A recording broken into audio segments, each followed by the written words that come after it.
পশ্চিমবঙ্গের একটি ছোট্ট গ্রাম, নাম শান্তিপুর। নামের মতোই শান্ত আর স্নিগ্ধ এই গ্রামটি। গ্রামের চারপাশ সবুজ ধানে আর নানা গাছের পাতায় ভরা, যেন প্রকৃতি নিজের হাতে যত্নে সাজিয়ে দিয়েছে। এই শান্ত গ্রামেই একটা মাটির ঘরে রাহুল নামে একটি ছেলে থাকত।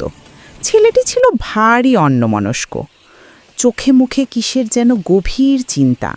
সে চুপচাপ আকাশের দিকে তাকিয়ে থাকত, কখনো নীল আকাশ, কখনো বা সাদা মেঘের ভেলা।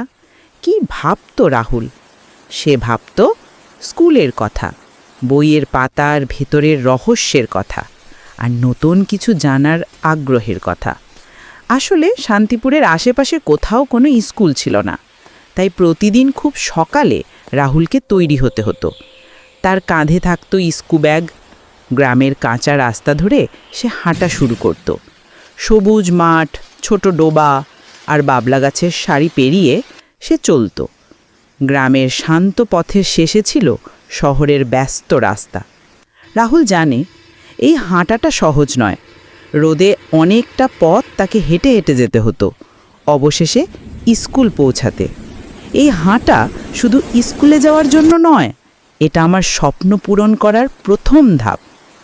দীর্ঘ পথ পাড়ি দিয়ে রাহুল যখন শহরের স্কুলটার গেটে পৌঁছাতো, তখন তার চোখে মুখে ফুটে উঠত এক